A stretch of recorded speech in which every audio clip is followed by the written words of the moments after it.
CMA inter वाले बच्चों, कैसा गया है आपका लॉ का पेपर? एंड यस, आप में से बहुत सारे ऐसे बच्चे होंगे जिनका पेपर बहुत बहुत बहुत अच्छा गया होगा। कुछ ऐसे बच्चे होंगे जो थोड़े से निराश होंगे। सारे बच्चों से मैं कहना चाहती हूँ, बिल्कुल टेंशन मत ले। आगे अभी आपको और भी बहुत सारे पेपर्स देने हैं। आपके बहुत अच्छा लॉ के जाने के कारण ओवर एक्साइटमेंट में आगे का पेपर मत खराब करिए। और या फिर अगर आप थोड़ा सा पेपर से लेकर निराश है, तो भी आप अननेसेसरी का टेंशन लेके अपने आगे के पेपर्स को खराब मत करिए। ये मैं सारे सीएमए इंटर वाले बच्चों से रिक्वेस्ट करूंगी कि अभी फिलहाल आपका सिर्फ और सिर्फ फोकस रहना चाहिए आगे के पेपर्स पे कैसे काम किया जाए। चलो, अब मैं सारे सीएमए इंटर वाले बच्चों से आपका ज्यादा टाइम बिल्कुल नहीं लूंगी, बिकॉज मुझे पता है हर एक मिनट आपके लिए कितना प्रेशियस है। बस एक फटाफट एक गाइडेंस देना चाहती हूँ। आप में से दो कैटेगरी के बच्चे होंगे। एक वो होंगे जो दोनों ग्रुप दे रहे होंगे, और एक वो होंगे जो सिंगल सिंगल ग्रुप दे रहे होंगे। जनरली जो हमने स्टार्ट्स देखे हैं, जनरली सिंगल सिंगल ग्रुप देने वाले बच्चों के परसेंटेज ज्यादा है कंपेयर टू दोनों ग्रुप देने वाले। तो पहले मैं उन सारे बच्चों से बात करने वाली हूँ जो सिंगल ग्रुप देने वाले। चलो आ जाओ। जो भी बच्चा सिंगल ग्रुप देने वाला है उसका लॉ का पेपर हो गया खत्म। और इफेक्टिवली अब आपके पास बचे हैं कितने, पूरे के पूरे 1.5 दिन।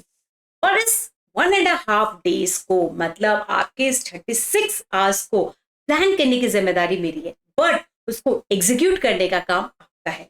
तो मैं उस हर एक घंटे को कैसे आपको प्लान करना है वो मैं आपको बता रही हूँ, बट मैं आपसे चाहूंगी कि आप इसको एग्जीक्यूट भी वैसे ही करिए। अगर आपने ये काम वैसे ही किया जैसे मैंने आपको सजेस्ट किया है, आई इंश्योर यू आप 100% पढ़ के जाएंगे। कोई भी सिलेक्टिव स्टडी नहीं करवा रही मैं। And exam point of view से आप फुल्ली प्रिपेयर्ड हो गए। एंड जब आप फुल्ली प्रिपेयर्ड होते हो, कॉन्फिडेंस टॉप पे रहता, पेपर ऑटोमेटिकली अच्छा चला जाता है। चलो आ जाते हैं।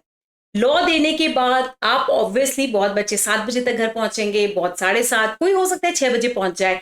मैंने ये कैलकुलेशन पे ध्यान इग्नोर करते हुए ये अज्यूम किया है कि कोई भी सिचुएशन पे बच्चा है, ट्रैवल करके जाएगा, कैसे भी जाएगा, वो 8 बजे तक पढ़ने बैठ जाएगा। मैं ये अज्यूम करके बैठी हूँ। आप डिनर विनर करके फ्रेश होके कोशिश करना मैक्सिमम 8 o'clock तक पढ़ने बैठ जाओ। और ये किस दिन आपको करना है?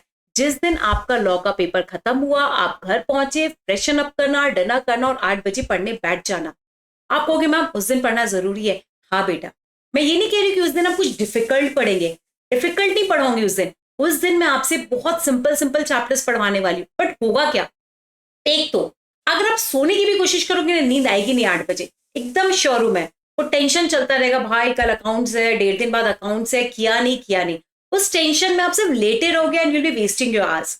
दूसरी चीज, अगर मैं कोई डिफिकल्ट चैप्टर आपको बोलूं स्टार्ट करो उस दिन 11 तारीख को, तो आपकी बॉडी में इतना स्ट्रेंथ नहीं होगा। आप ऑलरेडी टायर्ड हो लॉ का पेपर दे के आने के बाद। इसलिए मैं कहती हूँ हम इस दिन को इफेक्टिवली एंड प्रोडक्टिवली इसको कैसे यूटिलाइज कर सकते हैं, ताकि अगर नींद भी आई तो कुछ डिफिकल्ट पढ़ नहीं रहे, एंड अगर कुछ लाइट पढ़ना है तो हो भी जाएगा, हम में उतनी एनर्जी है। तो मैंने क्या किया बेटा, आपको सिर्फ बोला है 11 तारीख को लॉ का पेपर देने के बाद सिर्फ मैं आपसे कह रही हूँ 2.5 घंटे पढ़ो, 8 से 9, 9 से 10:30। इफेक्टिवली मैं इससे ज्यादा आज आपसे नहीं मांग रही हूँ। और इसमें पढ़ना कौन सा चैप्टर है, वो तो इंपॉर्टेंट चैप्टर्स जो फाउंडेशन में आप ऑलरेडी पढ़ चुके, फाउंडेशन में नहीं तो एटलीस्ट आप अपने 11th-12th में पढ़ चुके, अपने बीकॉम में पढ़ रखे। एंड ये दोनों चैप्टर एग्जाम में आता ही आता है, कहीं ना कहीं इसका 7 मार्क्स का वेटेज है। करेक्ट। तो bills of exchange and consignment को कोशिश करेगा आप 11 तारीख को उठाएंगे। ये एक इजी चैप्टर है, पहले से पढ़ा हुआ चैप्टर है, कम प्रेशर लगेगा, कम मेहनत लगेगी, एंड 2 चैप्टर होएगा, नींद में भी मैनेज कर सकते हो, एंड ऐसा लगेगा चलो कुछ पढ़ा, वो दिन मैंने यूटिलाइज किया। ये कंफर्मेशन भी जो आता है ना, ये जो अंदर से आवाज भी आती है ना, चलो ये दिन वेस्ट हुआ, तो भी हमारी हिम्मत और बढ़ जाती है। Correct. Again, bills of exchange में क्या क्या पढ़ना है बार बार कह रही हूँ, एक बार फटाफट दोहरा देती हूँ। सारे केसेस पढ़ लेना, डिसऑनर के केसेस देख लेना, इंटरेस्ट का कैलकुलेशन देख लेना, डिस्काउंट का कैलकुलेशन देख लेना, रिन्यूअल का केसेस एंड अकोमोडेशन। जितने भी नोट्स मैंने लिखाए हैं फटाफट सबको रिवाइज करना, और मैक्सिमम एक सम सॉल्व करना, वो है बड़ा अकोमोडेशन का। उससे आपके सारे केसेस कवर अप हो जाते हैं। नेक्स्ट, जब आप कंसाइनमेंट रिवाइज करोगे तो इंश्योर करना आप valuation of closing stock, abnormal loss, फिर वो प्राइसिंग लोडिंग वाला सिस्टम, एंड वो जो कमीशन कैलकुलेट करने के अलग अलग वो डेल क्रेडिट स्पेशल, वो सारे के सारी चीजें आप प्लीज फटाफट रिवाइज करिएगा। एंड एक सम कर लीजिएगा जिसमें सारी जर्नल एंट्रीज आ रही है, लेजर अकाउंट्स आ रहे हैं, वो करते ही आपका ये दोनों चैप्टर परफेक्ट हो जाएगा, and I am very sure about it. चलो 11 बजे तक सोना है, no mobile scrolling, no unnecessary friend से बात करना, लॉ कैसा गया, लॉ कैसा गया, लॉ के आंसर सर्च नहीं करना है, चैट जीपीटी ये सब कुछ भी नहीं करना है, अननेसेसरी अब लॉ के बारे में सोचना नहीं है। मुझे पता है नींद में लॉ याद आएगा, ओ माय गॉड उस आंसर को मैंने इनकम्प्लीट छोड़ा। अगर आ भी रहा है वो थॉट, उस थॉट को आगे मत बढ़ाओ, कट कर दो, वापस अकाउंट्स की तरफ उस थॉट को लेके आओ एंड देखना नींद आ जाएगी। थोड़ा सा भगवान भगवान के जो भी आप मंत्र बोलते हो वो मंत्र जाप कर लेना, ऑटोमेटिकली आराम से आपको शांति से नींद आ जाएगी। इंश्योर करो आप 11 बजे सो जाओ, इससे डिले मत सोना बिकॉज आप टायर्ड हो। बिकॉज और मैं एक और चीज चाहती हूँ टाइम से सोने का रीजन, अगला दिन जो 12 जून है वो मैं आपको चाहती हूँ बहुत इफेक्टिवली एंड प्रोडक्टिविटी उसका बहुत हाई होना चाहिए। वो दिन आपका हेक्टिक होना चाहिए, होगा, सॉरी होना क्या चाहिए, वो होगा ही। एंड उस दिन आपको बहुत बहुत मेहनत करनी है, बहुत सारे इंपॉर्टेंट चैप्टर्स पढ़ने हैं एंड उसको अच्छा करने के लिए टाइम से सोना, अच्छी नींद में सोना बहुत इंपॉर्टेंट है। अब नेक्स्ट डे आया 12 जून। इस दिन आपको क्या करना है, फटाफट 6 बजे उठना है, फ्रेशन अप होना है, चाय वाय जो भी आपको लगता है आप उसको पीजिए एंड 6:30 शार्प पढ़ने बैठ जाइए। 6:30 मीन 6:30 टू 10:30 जो मोस्ट प्रोडक्टिव आवर्स होते हैं। इस टाइम पे आप उठ के सबसे डिफिकल्ट चैप्टर, एक कैटेगरी का चैप्टर जो हर बार उससे क्वेश्चन आता है, एक बड़ा क्वेश्चन उससे आएगा, वो है पार्टनरशिप। इसमें पूरी जान लगा दीजिए। इसको पढ़ने का तरीका क्या है, अगेन इंपॉर्टेंट नोट्स पढ़ लीजिए, एडजस्टमेंट्स पढ़ लीजिए, गुडविल से रिलेटेड, कैपिटल से रिलेटेड एंड कोशिश करो एडमिशन, रिटायरमेंट, डेथ का एक सम कर लो, रिजोल्यूशन का एक सम कर लो, अमालगमेशन एंड वो उसके एक सम्स कर लो। ये करते ही I am telling you partnership आपके जैसी ग्रिप में आएगा ना, सुबह सुबह 10:30 बजे आपको लगेगा चल 14 मार्क्स हो गए मेरे, ये 14 मार्क्स ऊपर के साथ तो समहाउ आप 20-21 मार्क्स अपने सिक्योर कर रहे हो यहीं पर। एंड सुबह के 10:30 बजे तक ही आपने इतने मार्क्स अपने सिक्योर कर लिए, कॉन्फिडेंस बढ़ जाएगा बेटा, आपकी हिम्मत बढ़ जाएगी। एंड देन 10:30 से 11:30 आराम से घूमो, तो घूमना मतलब बेसिकली घर पे 2-4 राउंड लगा लो, नीचे 1-2 राउंड लगा के आ जाओ सोसाइटी में, फिर कुछ खाना है खा लो एंड देन इंश्योर कि आप 11:30 से 2 वापस पढ़ने बैठ रहे हो। एंड अगेन मैं एक हेवी चैप्टर दे रही हूँ, वो है ब्रांच। आपको अगर मैम बैक टू बैक दोनों हेवी चैप्टर, यस बच्चों back to back heavy chapter, सुबह सुबह उसको निपटा दो लंच से पहले, ताकि लंच के बाद जो वो इवनिंग है वो शांतिपूर्वक निकलेगी कि मेरा पेपर तो अकाउंट्स का अच्छा जाने ही वाला है। बिकॉज 2 इंपॉर्टेंट चैप्टर जिसका वेटेज बहुत है, 14-14 मार्क्स से क्वेश्चन आते हैं, मैंने वो दोनों अच्छे से कर लिया है। ब्रांच में कंपेरेटिवली कम टाइम लगता है पार्टनरशिप से, बिकॉज केसेस कम है, डिपेंडेंट, इंडिपेंडेंट, फॉरेन ब्रांच, तीनों के एक एक सम कर लो। डिपेंडेंट ब्रांच के वो तीनों जो केसेस हैं उसके एक एक सम कर लो, stock and data method, final account method, इसके एक एक सम कर लो, मोर देन एनफ। या लोडिंग, अनरियलाइज्ड प्रॉफिट, ये सारे कॉन्सेप्ट्स को फटाफट रिवाइज करके इतनी सी काम अगर आपने 2.5 घंटे में कंप्लीट कर दिया तो आई एम टेलिंग यू आप एकदम प्रिपेयर हो जाओगे एग्जाम के लिए। यहां करते ही आपका 40 मार्क्स तो सिक्योर हो जाता है। आप कहोगे मैम हमें ऐसा लगता है कि सारे सम्स करने चाहिए, बेटा प्रैक्टिकली वो पॉसिबल नहीं है, तो इस टेंशन मत लो, कॉन्सेप्ट्स रिवाइज करके उससे रिलेटेड एक सम कर लो, मोर देन एनफ है। बिकॉज यहाँ पर आप रिविजन का काम कर रहे हो, पढ़ने का काम नहीं कर रहे हो। पहली बात उस चीज को समझना पड़ेगा, करेक्ट। फिर उसके बाद आराम से 2 से 3 लंच करो, हाफ एन आवर का नैप लो, 2 से 2.5 लंच, हाफ एन आवर का नैप, फ्रेश होके उठो 3 बजे।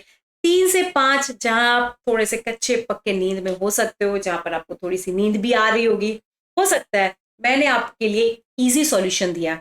इस 2 घंटे में वो सारे चैप्टर्स उठाओ जो फाउंडेशन के उठ के एज इट इज इंटर में आ रखे हैं, जो आपने इतनी बार पढ़ रखा है, बहुत ही बेसिक्स है, जैसे कि bank reconciliation, cash book, depreciation, rectification, adjustment, joint venture and lease. ये जितने भी चैप्टर्स हैं इनमें आपको हार्डली 15-20 मिनट देखना है। बीआरएस को तो बस एक बार देख लो, कैश बुक को देख लो, बिकॉज आप सबको ये सारी चीजें बहुत अच्छे से आती है, इसमें इतना एफर्ट डालना ही नहीं है। तो मैंने 3 से 5 एक ईजी आवर्स दिए हैं जहां पर ये छोटे मोटे चैप्टर्स कर लो। और ये जब छोटे मोटे चैप्टर्स कर लोगे ना, आपको लगेगा ओ माय गॉड मेरी इतनी बड़ी लिस्ट जो थी चैप्टर्स की ऑटोमेटिकली कम हो गई। बिकॉज बेसिकली ज्यादा लिस्ट में फाउंडेशन के चैप्टर्स का तो नाम है, और अगर मैं वो आपसे करवा देती हूँ तो देखो, फिर से देखो आप ध्यान से, आप कॉम्बिनेशन में चल रहे हो, इजी डिफिकल्ट इजी, इससे आपका पेपर भी बैलेंस होगा। आप आराम से जब पेपर देने जाओगे तो आप सब पढ़ चुके होगे, बैलेंस वे में चीजें करके गए हो, तो पेपर भी अच्छा जाएगा। यस, देन क्रूशियल टाइम आता है 5:30 टू 10:30 का, ये बहुत ही क्रूशियल टाइम है। यहाँ पर अगेन 2 बहुत इंपॉर्टेंट चैप्टर्स कवर किए। जैसे मैंने सुबह 2 बहुत इंपॉर्टेंट किए थे, पार्टनरशिप एंड ब्रांच, उसी तरह आपका उस दिन का एंड भी 2 बहुत इंपॉर्टेंट चैप्टर से होगा। सबसे पहले मैं चाहूंगी 5:30 to 8:30 इफेक्टिवली इस 3 घंटे में आप अपना फाइनल अकाउंट करो। Sole proprietorship, non profit organisation and single entry, incomplete record जिसको बोलते हैं। इनके बाद इनको सॉल्व कैसे करना है, आपको मार्किंग होगी मोस्ट डिफिकल्ट एडजस्टमेंट की, उसको एक बार देख लो एंड तीनों में से तीनों चैप्टर के मैक्सिमम मैं कहूंगी 2-2 सम्स कर लो जहां पर मैक्सिमम डिफिकल्ट एडजस्टमेंट्स हैं। इससे आपका प्रेजेंटेशन आ जाएगा, थोड़ा सा आपका प्रैक्टिस भी हो जाएगी, थोड़ा सा आपको करने की हैबिट एंड स्पीड भी आ जाएगी कि अच्छा एग्जाम में कैसे करना है, स्पीड में आपको ये फटाफट देख के जाना है। एंड यस, ये तीनों चैप्टर करके जाना है, कुछ भी नहीं छोड़ना है, because again this is a very important chapter जिससे एक बड़ा क्वेश्चन 14 मार्क्स का आता है। बट तीनों में से किसका आएगा ये नहीं पता, तीनों इंटरलिंक्ड है, तीनों कनेक्टेड है, तीनों सिमिलर पैटर्न पे है, तीनों को एक साथ कर लो ना बच्चा। यस, एंड देन जब लास्ट के अब 1.5 घंटे में कहूंगी, बिकॉज अगेन 11 बजे मुझे सोना है, ये मैं चाहती हूँ हर बच्चे से 11 o'clock सबको सोना ही है, तो अब आपके पास बचे हैं 1.5 घंटे। इस 1.5 घंटे में एक वो चैप्टर उठाओ जो डिफिकल्ट भी नहीं है, इजी भी नहीं उतना, मीडियोकर रेंज का है, आप आराम से कर भी लेते हो। वो कौन सा है? Hire purchase. इसका पार्शियल रिपोजिशन, कंप्लीट रिपोजिशन के एक एक सम करेंगे। एंड यस, वो जो 6 केस स्टडीज है ना, कैश प्राइस निकालना, इंस्टॉलमेंट, हायर परचेज, इंटरेस्ट, वो सारे के सारे चार्ट प्रैक्टिस करेंगे।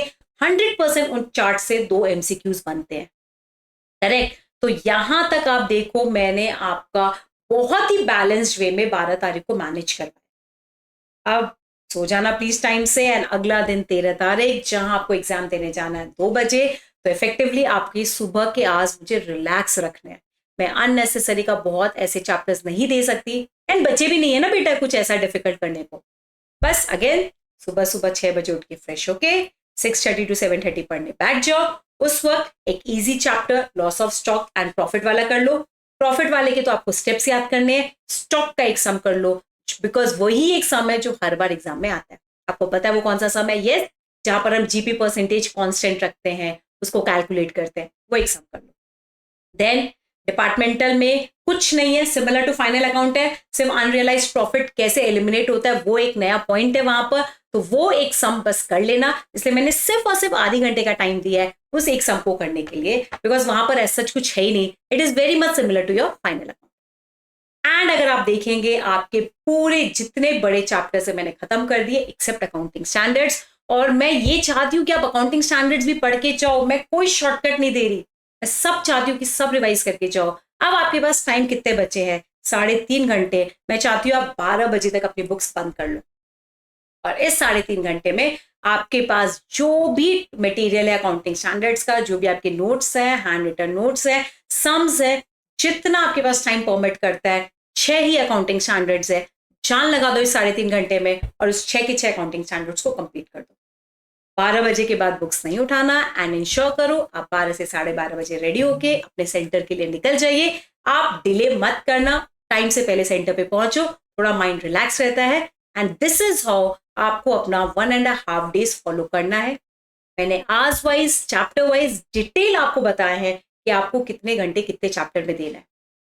अब आपका एक क्वेश्चन आ रहा होगा, मैम बाई चांस आपने बोला 4 घंटे, लग गए हमारे 4.5। अब इस बात को ध्यान से सुनेंगे, कहीं पर भी अगर मैंने बोला 1 घंटा, आपके लग गया 1 घंटा 15 मिनट, कहीं बोला है 4 घंटे, हो सकता है आपका 3.5 में हो जाए अपर साइड। बट हाँ, बच्चों का कहना है मैम हमारा कम कभी नहीं होगा, ज्यादा ही आज लगेंगे। उस केस में अगर ऐसे सिचुएशन पे आए तो मैं एक जेन्युइन एक ओपिनियन दे रही हूँ मेरी तरफ से, अगर कभी भी आपको लग रहा है कि आपके आज बहुत स्ट्रेच हो रहे हैं, प्लीज वहीं पर पेन स्टॉप कर दीजिए। 4 घंटे का 4.5 मैक्सिमम स्ट्रेच मैं अलाउ करूंगी। बट अगर कोई चैप्टर मैंने 4 घंटे का बोला, आप 6 घंटे कर रहे हो, इसका मतलब आप स्मार्ट वे में उसका रिविजन नहीं कर रहे हो, आप ज्यादा से ज्यादा अननेसेसरी उसके अंदर घुसने की कोशिश कर रहे हो, जो आपके टाइम को वेस्ट कर रहा है। अब वो टाइम गया कि आप उस चैप्टर में और डिटेल में जा सको। तो जो मैंने आज दिए हैं वो ऑलरेडी मैंने सोच समझ के दिए हैं, try to fix to that. Maximum 15-20 minute आगे पीछे चलेगा, बट बहुत 2-2 घंटे का रेंज अलाउड नहीं है, इससे आप प्रेशर में आ जाओगे, बाकी चैप्टर्स अनरिवाइज रह जाएगा या फिर अच्छे से रिवाइज नहीं होगा, करेक्ट। तो please follow this early revision, chapter wise revision. But ये होने के बाद बच्चे कह रहे मैम आपने ये तो बता दिया उन बच्चों को जो सिंगल ग्रुप देने वाले हैं, जो सिर्फ ग्रुप 1 देने वाले हैं, लॉ दे के आएंगे और उनका पढ़ाई चालू हो जाएगा। बट उन बच्चों का क्या जो दोनों ग्रुप दे रहे हैं, ग्रुप 1 ग्रुप 2, वो लॉ के बाद OMSM देने वाले हैं, उसके बाद वो आएंगे और वो उनको पढ़ना है फाइनेंशियल अकाउंटिंग ग्रुप 1 का। उनके पास तो बहुत लिमिटेड आवर्स है गाइस। जो ये वाले कैटेगरी के बच्चे होते हैं जिनको दोनों ग्रुप देना होता है, उनका रिविजन बहुत ही एक्स्ट्रॉर्डनरी वे में प्लान होता है बेटा। आई नो, और ये बातें हमने ऑलरेडी पहले डिस्कस कर लिए, जो भी दोनों ग्रुप देते हैं उनका रिविजन कैसे होता है। तो ये याद रखो कि आपका रिविजन अटमोस्ट हायर बहुत अच्छे से हो रखा है। आपको अब सिर्फ देखना है, आपको सिर्फ देखना है। जो दोनों ग्रुप देते हैं उनके पास बहुत ज्यादा टाइम नहीं होता है, ये चीज आपको याद रखनी है। आप उन बच्चों जैसा प्रिपरेशन नहीं कर रहे हो जो सिंगल ग्रुप दे रहे हैं। दोनों ग्रुप वाले को पता है कि उसको दोनों ग्रुप देना है, उसके पास टाइम ही कम है। घर आने के बाद 8 बजे बैठेगा, अगले दिन उसको वापस एग्जाम देने जाना है, फिर आएगा, फिर अगले दिन एग्जाम देने जाना है। इसका मतलब उसके पास इफेक्टिवली अगर मैं देखूं 10 घंटे है। एंड उस 10 घंटे में मैंने ये सीरीज फॉलो की है, मुझे लग रहा है ये 10 घंटे आपको फॉलो करने चाहिए। इस 10 घंटे को ऐसे यूटिलाइज करना चाहिए। सबसे पहले मोस्ट इंपॉर्टेंट चैप्टर पार्टनरशिप निपटा दो, फिर ब्रांच। मैंने इसको उस सीक्वेंस में लिया जिस सीक्वेंस में जनरली इनका एग्जाम में वेटेज रहता है।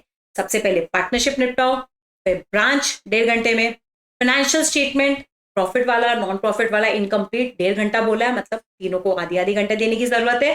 देन लॉस ऑफ स्टॉक, फिर higher purchase department lease accounting standards 1.5 घंटे में। एंड तब अगर आपके पास उसके बाद टाइम बचे तो वो सारे चैप्टर्स करो जो फाउंडेशन वाले एज इट इज इंटर में आए।